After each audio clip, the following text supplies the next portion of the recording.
In his book, Mila 18, Leon Uris makes a penetrating observation.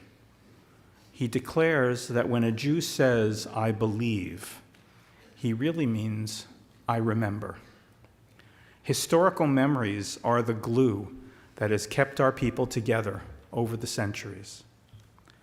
If there is any shred of truth that there is a relationship between belief and memory, then this Yizkor service is the point at which they meet. In this service, we remember the losses and relive the pain of those losses. One could ask, what good does it do to willingly enter into a service in which you invite the painful past and relive the raw emotions of losses suffered? Why would we choose to do this? Simply put, we need our memories to ground us and remind us of our origins and the paths through which we have to journey. No matter how painful or toxic the memories, if we don't accept them as intrinsic parts of our lives, we can never hope to find ways to reconcile with them. I have companions with me every day. While they are mostly silent, they always compete for my attention. At times, I seek to avoid them and the grief they bring. At other times, they comfort, as only friends, old friends, can do. But here and now at Yizkor, they are my invited companions. They remind me of lessons I have learned and the pain of their loss. Here in this space and in this time, I lean into them. From some memories, I look for resolution, and from some, absolution, and they seek the same of me. Now, some people, many people, will call this baggage, something we accumulate throughout our lives and never seem to be rid of. But baggage does not have to weigh you down. Properly packed, it can keep you warm in cold weather and dry when it rains. If you pack well, you will always have that one thing you need when the time comes. In stressful times and at this service, I open the suitcase to see what I have. These memories are part of the legacy left me by those who came before. Many of them are my angels, some of them of lasting importance, some only peripheral in my life, but each was my instructor. And some I only knew through their influence on those who raised me, yet they too are my teachers. It may be obvious, but still it is worth mentioning that circumstance or people can take away your material possessions. They can take away your money and profession, and they can take away your health. But no one can ever take away your memories. And memories are part of the foundation of our identity and lives. Rachel Remen is a doctor and counselor to people with cancer. In her book, My Grandfather's Blessings, Dr. Remen tells of the time a woman in her 30s approached her at a party. She told the author a tragic story. Her husband had died young of cancer 3 years before, and she still could not think of it without anger. As each therapy failed, he had become increasingly withdrawn and rejecting, lashing out at everyone, and refusing to let anyone comfort him. Eventually, he died alone, with only his abused family at his side. Upon hearing this sad story, Rachel asked the woman what she personally had learned about death from this terrible experience. And she paused for a moment and then said with great passion, "I do not want to die this way."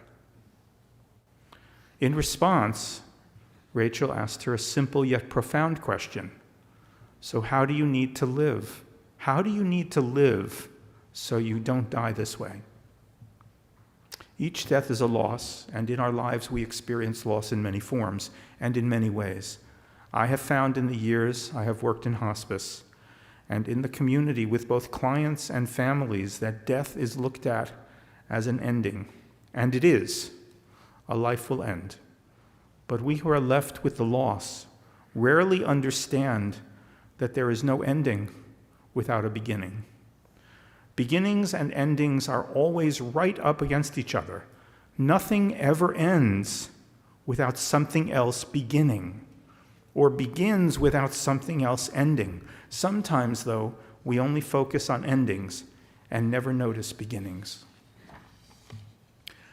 Each death is a loss, but also an opportunity, a mini Yom Kippur, if you will. You have the chance to look at the life that was and the loss that is and learn from it. You get to look at your life and see what you need to do to emulate or avoid what you see. Each ending is a new beginning, and we need these beginnings because endings rarely bring closure. The end of a life rarely brings resolution. I know I don't need to remind you that life is complicated. Closure is not a built-in characteristic to life because life never stops. Life is a continuing process, and living is a skill known only by those who have found a way to be comfortable with change and the unknown, those who have learned that life is something to partner with, not to avoid. We will always remain in a relationship with our memories, and they guide us in our relationship with life itself. We say that pain lessens over time. The more time passes, the healthier the healing process, the lesser the pain. But time doesn't lessen the loss. To celebrate the birth of a grandchild,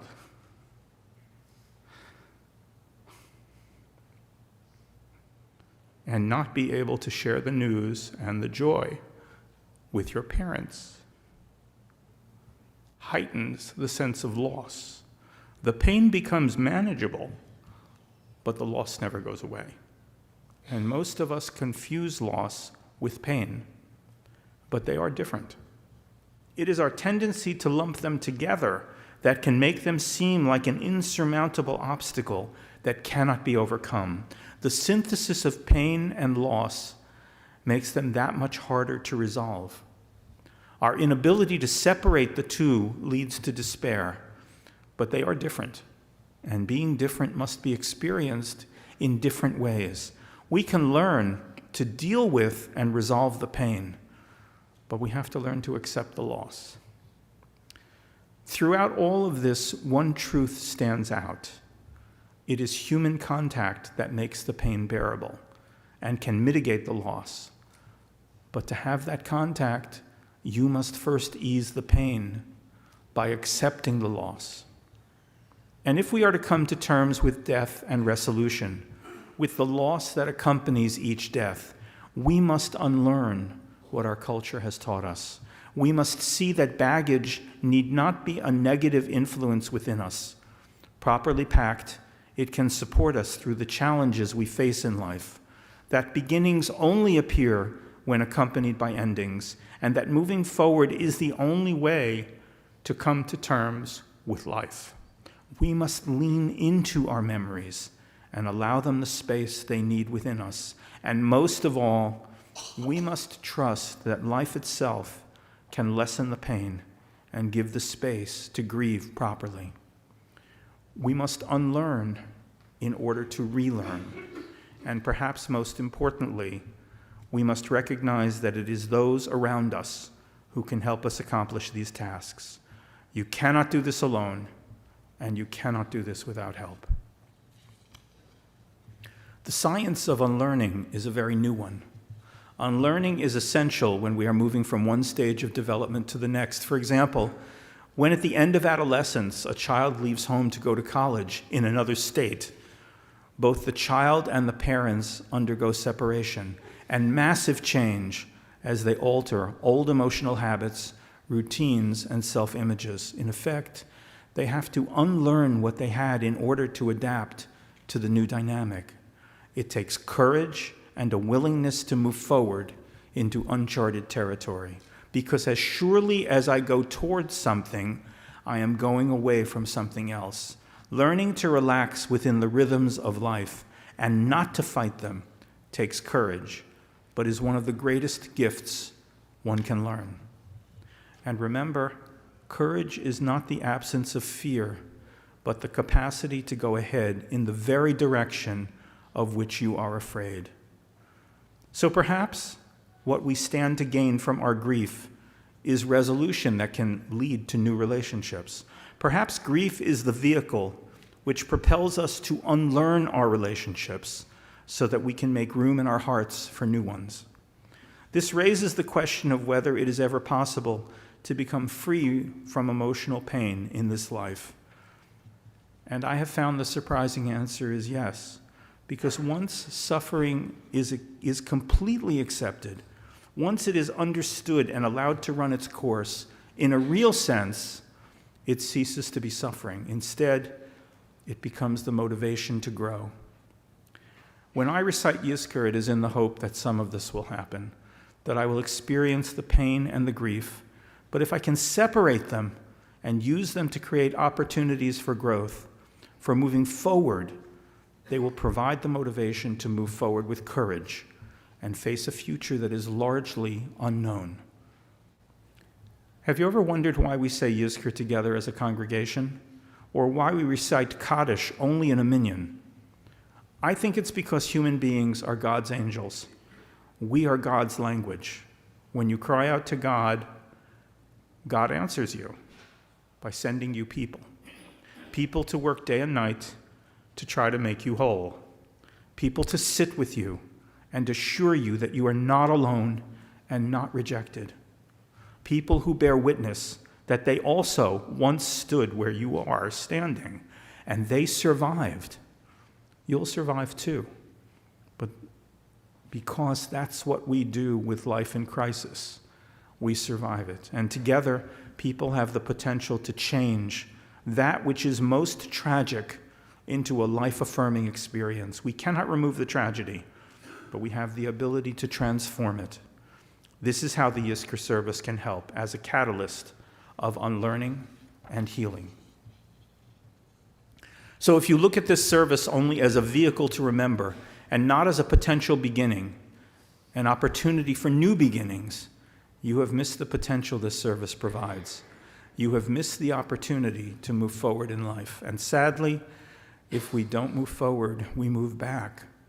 Life does not allow us the luxury of staying in place.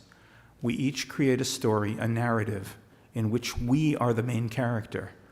If we do not consciously move forward, we are always in danger of losing ground over time. So at this time and in this service, I ask you, what is your story? What have you created? Because today, the books of life and death are certainly open. Is your story a suitcase filled with clothing? Or is it filled with meaningful interaction? Is your story ego-driven or full of experience where you cared and allowed yourself to be cared for? When we stand for Kaddish, we are grieving together. We are experiencing life and creating a new beginning together. We are a community that has experienced loss, and we can lead each other into new beginnings. And new beginnings are one step toward perceiving what is holy in life. The recognition that the world is a sacred place is one of the most empowering of the many realizations that may occur to people.